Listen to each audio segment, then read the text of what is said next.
Halo semua, saya mendapatkan beberapa komentar yang meminta untuk membahas agama lain selain Kristen dan Islam. Sebenarnya, saya sudah membuat video yang membahas tentang Kristen dan Taoisme. Jadi kalau teman-teman mau melihat pembahasan tentang Kristen dan Taoisme, silakan nonton video dengan judul Yesus dalam Tao Te Ching yang ada di playlist tentang Kristen. Oke? Pada video ini, kita akan membahas tentang Kristen dan Buddha. Pertama, saya akan memperkenalkan apa itu Buddha kepada teman-teman yang Kristen. Lalu setelah itu saya akan memperkenalkan apa itu Kristen kepada teman-teman yang Buddha. Oke, kita mulai aja ya.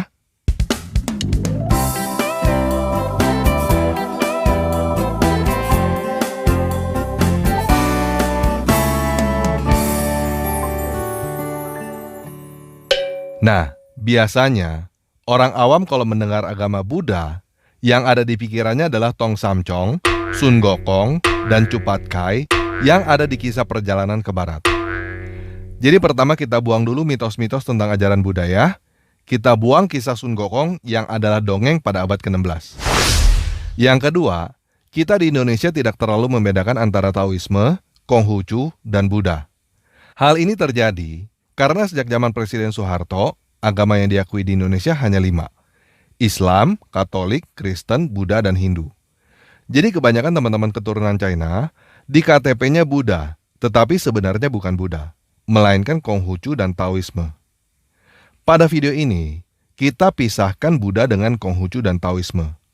Kita akan bahas ajaran Siddhartha Gautama. Oke?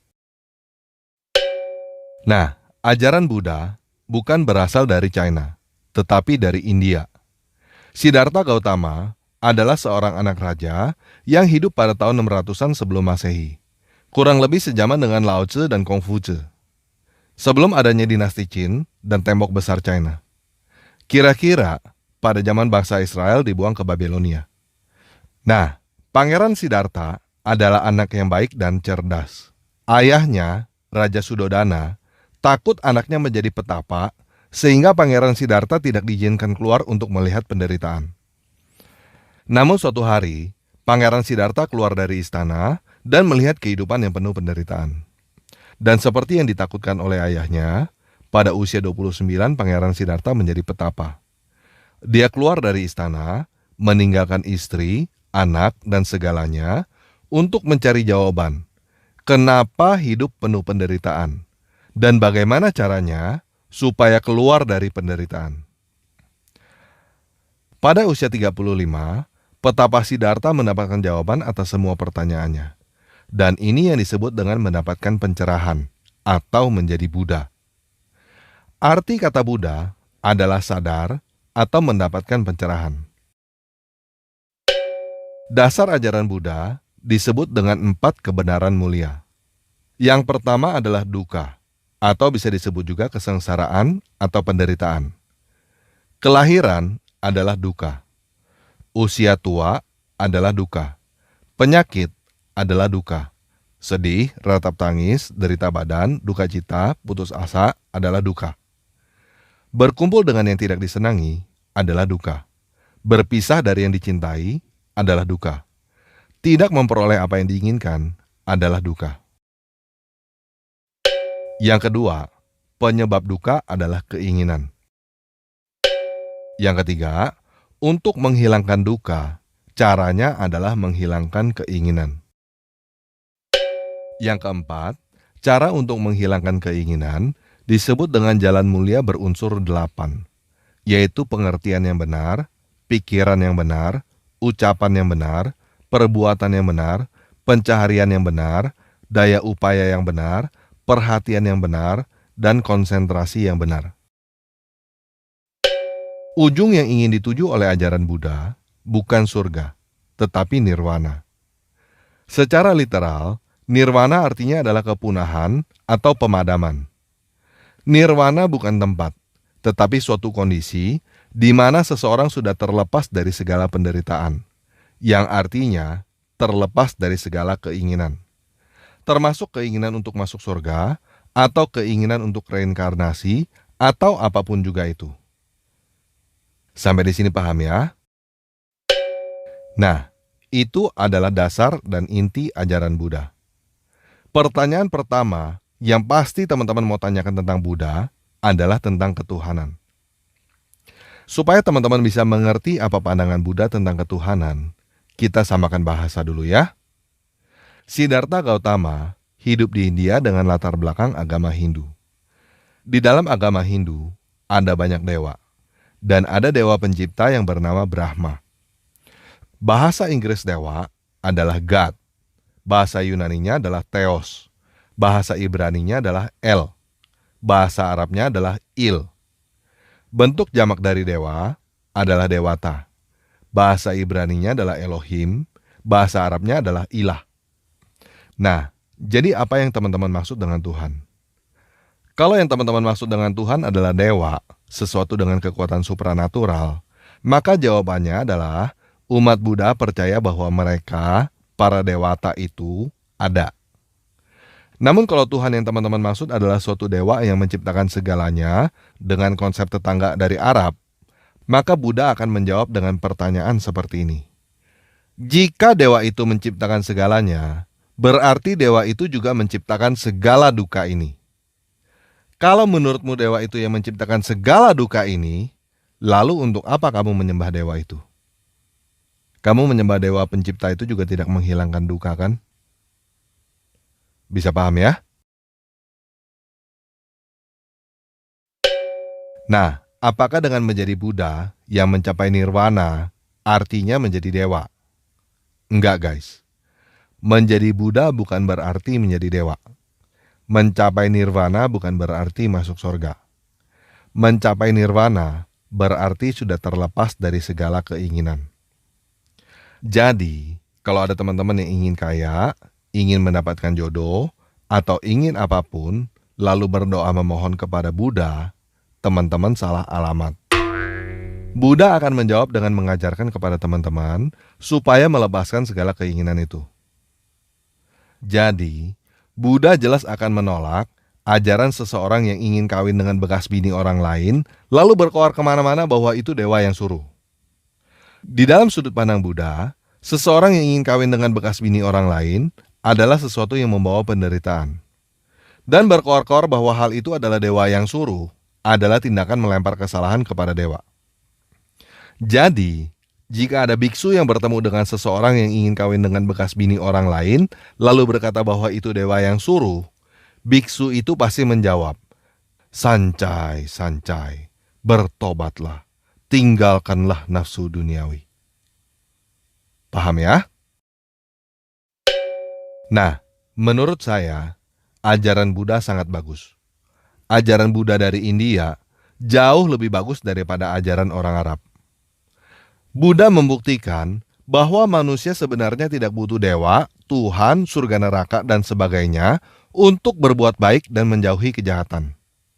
Sederhananya inti ajaran Buddha adalah segala kesusahan yang kamu alami di dalam kehidupanmu terjadi karena kamu punya banyak keinginan. Supaya hidupmu tidak susah, buang keinginan kamu. Oke, sekian yang bisa saya bagikan kepada teman-teman yang belum mengenal ajaran Buddha.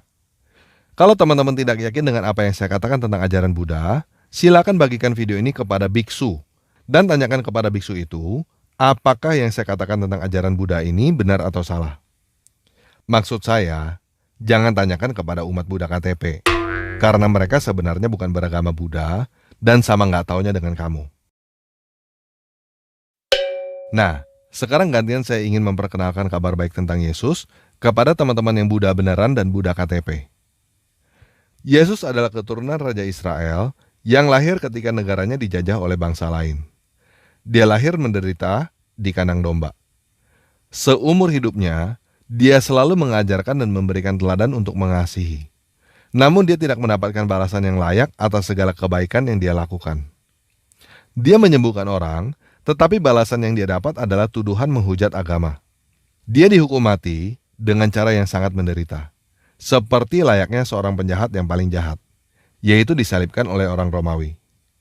Alasan kenapa dia disalibkan tertulis jelas di atas salibnya, karena Yesus adalah raja orang Yahudi. Jadi, Yesus bukan orang yang tidak tahu bahwa hidup adalah penderitaan, karena Yesus hidup di dalam penderitaan itu. Dan lebih daripada itu, Yesus menderita bukan karena dia berbuat jahat. Yesus menderita karena dia berbuat baik. Jadi apakah Yesus tidak tahu bahwa dia menderita? Pasti tahulah. Namun dia tetap mengerjakan apa yang dia kerjakan, walaupun dia tahu bahwa dia akan menderita. Kenapa Yesus tidak berhenti aja? Supaya dia nggak menderita. Karena Yesus tidak berhenti melihat sampai pada hidup adalah penderitaan. Yesus melihat bahwa di balik penderitaan, hidup adalah anugerah. Yesus mempunyai jalan keluar lain untuk lepas dari penderitaan selain melepaskan keinginan, yaitu mengucap syukur dalam segala hal. Jadi secara sepintas, Yesus dan Buddha Gautama sama-sama mengajarkan kasih dan berbuat baik. Namun ada perbedaan sudut pandang tentang kehidupan dan solusinya. Buddha Gautama melihat hidup adalah penderitaan. Yesus melihat bahwa hidup adalah anugerah. Buddha Gautama melihat bahwa jalan keluar dari penderitaan adalah melepaskan segala keinginan. Yesus melihat bahwa cara mengatasi penderitaan adalah dengan bersyukur. Tujuan akhir yang dicapai oleh Buddha Gautama adalah nirvana, sebuah keadaan yang terlepas dari segalanya. Tujuan yang dicapai oleh Yesus adalah hidup abadi. Nah, teman-teman yang bukan Kristen tentu mau bertanya, apa maksudnya hidup abadi? Apakah sama dengan surga?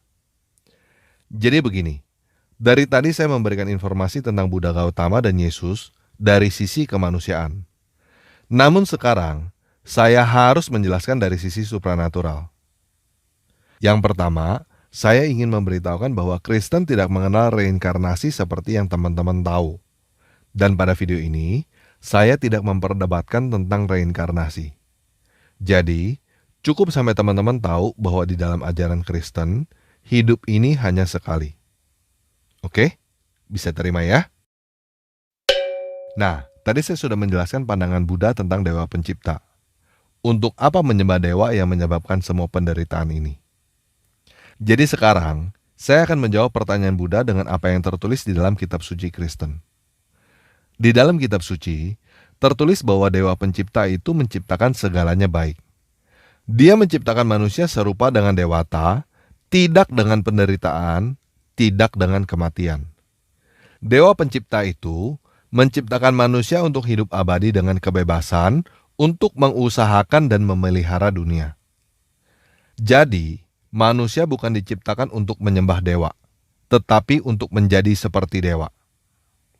Namun pada prakteknya, kita menyalahgunakan kebebasan kita itu, dan itulah yang menyebabkan kita mengalami penderitaan dan kematian. Namun kitab suci menjelaskan bahwa tujuan Dewa Pencipta itu masih tetap sama, yaitu supaya manusia hidup abadi dengan kebebasan untuk mengusahakan dan memelihara dunia.